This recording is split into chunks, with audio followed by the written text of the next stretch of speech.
I'm being blamed for my ex-best friend attempting to take her own life, even though she's the one who hooked up with my boyfriend and threw away our 16 years of friendship. Posted by you/sapphire_trash. My ex-best friend attempted to take her own life, and I don't care. I haven't reached out. She slept with my boyfriend behind my back. We're both 20F, and we've been friends since reception, 4 to 5 years old, a UK thing. She was my sister, my rock. We stood by each other through everything.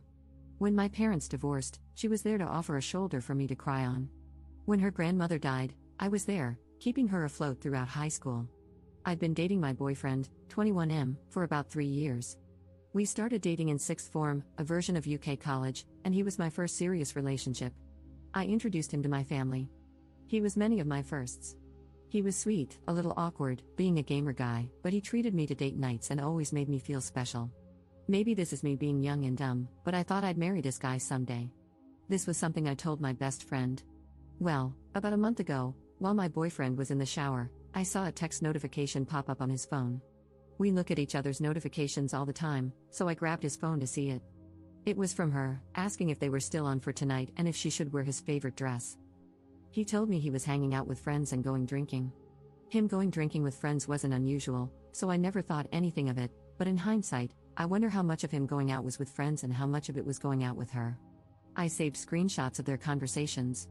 I sent them to myself. I showed him the messages when he came out of the bathroom and demanded he explain himself. I couldn't contain how upset, angry, and hurt I was. An argument ensued, where I told him he was disgusting, and I left his place. Shortly after arriving home, I started getting bombarded with calls and texts from my best friend. I answered none of her calls. I couldn't stomach hearing her voice, but her texts ranged from, "She never meant to hurt me. My boyfriend hit on her first. It didn't mean anything." Then it got angry, saying I should hear her out.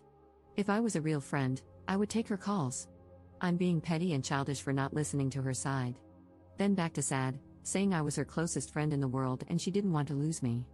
My boyfriend was strangely quiet during this time. After a few days, I got myself together enough to send them both messages. Maybe it was cowardly, but I didn't have the strength to call them. I told my now ex-boyfriend that we were done and I wouldn't give cheaters any chances with me. He responded by trying to call me, but after the third or fourth attempt, he gave up. He sent me a final message saying it wasn't that big of a deal, that they just fooled around, but agreeing he didn't want to date me anymore. My ex-best friend was more persistent after I told her I wanted nothing to do with her. Day after day, I'd get messages and calls from her. Demanding to talk. Demanding we resolve this. Demanding I not say anything to anyone. Saying she's stopped seeing him. Saying she'll unalive herself if I don't talk to her. Really messed up stuff. I ended up confiding in a mutual friend about what was going on because I was seriously beginning to wonder if I was being a bitch. This friend reassured me that my feelings were justified. However, I wasn't expecting this friend to spread around what happened. The gossip spread like wildfire, and a few days ago, my ex-best friend tried to take her own life. I said nothing. I haven't visited her in the hospital. I haven't sent any messages to her family. Now her older sister keeps messaging me, telling me I'm a heartless bitch for leaving her at her lowest. For not trying to prevent this. That everyone makes mistakes and that her sister didn't intentionally hurt me. Maybe it does make me a heartless bitch, but I don't care. I'm relieved she survived, but I'll never forgive her. I'll never forgive her betrayal. She destroyed our friendship when she slept with my boyfriend. Commenter. Good, don't contact her or her family, that's done for. You're not responsible for her mental health. And make better friends, not gossiping ones like the one who told everyone. Just cut them off. If your family tries to pressure you to be friends with her, warn them that you're not above going low contact with them. Block them all as well. Ops response. Unfortunately, I don't think the friend I confided in had intended for things to escalate so much. She really helped me understand that I wasn't being a terrible person for not giving my ex-BFF a second chance. She cheered me up and made me feel better, but she ended up telling the rest of our friend group, and after that, it was like Pandora's box had been opened. I've blocked my ex and my ex-BFF. I've also blocked her sister, and it's looking like I'll need to block one of her cousins too. This makes me a little sad because I was always so close with her cousins. My dad agrees with me 100% and told me I'm doing the right thing. When I told my mom, I could tell she was disappointed and tried suggesting that I talk to my ex-BFF, but I shut that down really quickly, and she backed off. Update 1 month later. Hey again. It's been a while. First, I want to thank everyone for all their comments and support. In hindsight, I now realize I wasn't being a beach, but in the moment, when I was being bombarded by texts and calls from her family, it's hard not to let those thoughts mess with your head. I didn't know if I was going to post an update, but some things have happened, so this might get a little long, sorry. Giving fake names, ex-BFF is Nikki, her older sister is Tammy, and ex-BF is Josh. I'll name anyone relevant as I go. So I mentioned in a comment that my mom wanted to speak to me later that day. I had a few replies warning me that she would try to pressure me into forgiving Nikki, and they were right. She came over to my dad's that evening and wanted a conversation in private. She asked if I'd spoken to Nikki yet. I said no. She asked if I was going to. I said no. I was trying to be as firm as possible because I knew what she was about to do. She asked, "Don't you think you should?" My response was, "No. I don't see why I should." I sent her a final message almost a month ago. This is where things began to really go south in the conversation. "Mum, love, she's in the hospital right now. She needs all the support she can get. You're meant to be her friend." I didn't even know about her condition until her mother called me. Me, really? I meant to be her friend after she slept with Josh behind my back? I didn't say anything about her because I didn't want to talk about her. "Mum, are you really going to hold on to a silly grudge? I understand she hurt you, but she's hurting so much more right now, love." Me, she's hurting? Mum, yes, you both are. I raised you to be a kind, forgiving person. Why can't you forgive her? Me, what? Like how Dad should have forgiven you? This wasn't my finest moment. I didn't bring it up before because it wasn't relevant, but the reason my parents' divorce was due to infidelity on Mum's end. And it wasn't just a one-time thing, not that it matters even if it had been, but my mum always believed Dad should have just forgiven her. I admit this was a low blow for me, and the conversation spiraled into an argument from there, with both of us saying some not-so-kind things to each other. Eventually, I decided the conversation was over because we were just going around in circles and heading into yelling territory, so I told her to leave and said I'd try talking to her again when we'd both calmed down. When she was leaving, she said this, "I hope you're not as cruel as your father." I'm typically not an angry person, but this infuriated and hurt me. I lived 50-50 between my parents. They both made sure I had everything I could need or want, but she felt her situation and struggles were undeserved. Dad never helped with bills or payments that didn't involve me. She expected more. Cheaters always do. I didn't say anything when she left. I just blocked her number and social media accounts and cried. She cared more about the girl who had hurt her daughter than about her own daughter. She realized pretty quickly what had happened and came back the next day, but Dad told her I didn't want to talk to her, true, and she had to leave. It took maybe half an hour before she finally left. The next few days, she kept trying to reach me through other people, but I stayed silent. The Friday after my post, I decided I felt calm enough to talk to her and unblocked her. We spoke over the phone, which wasn't as exciting as the conversation above. Basically, it was her apologizing and telling me she was wrong for trying to force me to forgive Nikki, that she'd respect my decision, but she tried to suggest I think about it. I very firmly told her I was not forgiving Nikki. She just said, okay. Things didn't really feel the same with us. I couldn't bring myself to be as chatty with her as I was before, and it didn't help that she kept giving me updates about Nikki. The first time she did it, she told me Nikki had been put on a 72-hour psych hold, assessed, and eventually released. I told her I didn't want any updates on Nikki's situation. I wouldn't stop her from checking in, but I didn't want to be involved. She complained and said she thought I'd want to visit her, but I threatened to block her again if she kept pushing, and she shut up. Nothing was mentioned about Nikki for a couple of weeks before Mom again broke my boundary and brought her up, telling me about how Josh had stopped talking to her and how Nikki needed a shoulder to cry on. I again told her I didn't want to know, and this was her last chance not to bring her up or I would cut her from my life. She complained again but eventually promised it wouldn't happen again.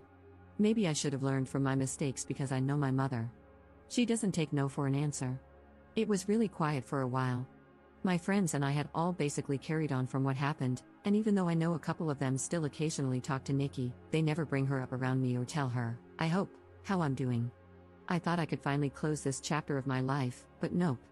Today, my mother called me and asked if I wanted to get lunch. I hadn't seen her in a while, so what was the harm? I headed to the Weatherspoons we planned to eat at, and who do I find sitting with my mum? Nikki and her sister Tammy.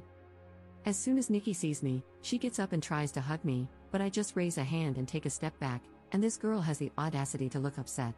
Mum immediately knows she's effed up because she's scrambling with all the excuses. It hurts to see you two fall apart like this, you were so close. I thought you'd forgive her by now. And my favorite, she made a mistake, she misses you. During this time, Nikki has been quiet, and I can see Tammy glaring at me. I'm just so effing angry and upset. I honestly didn't think Mum would pull something like this.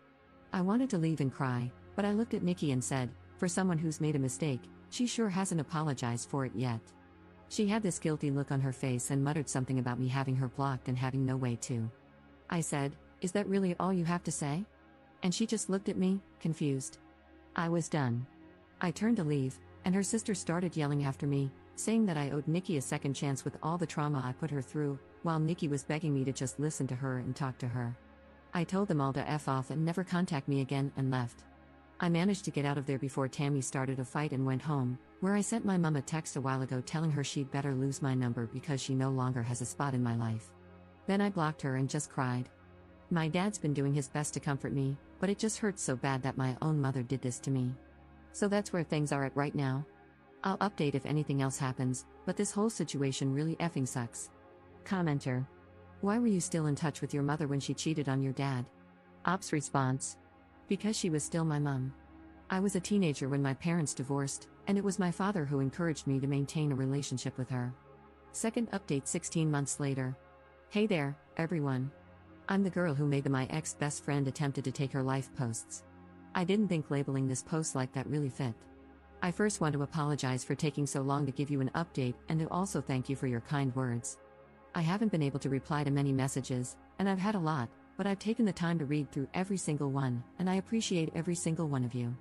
This Christmas has been amazing.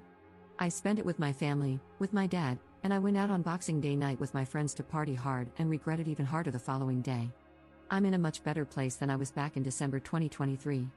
That's kind of why I struggled to give you all an update, because around Christmas and New Year's 2023, I was not in a good place.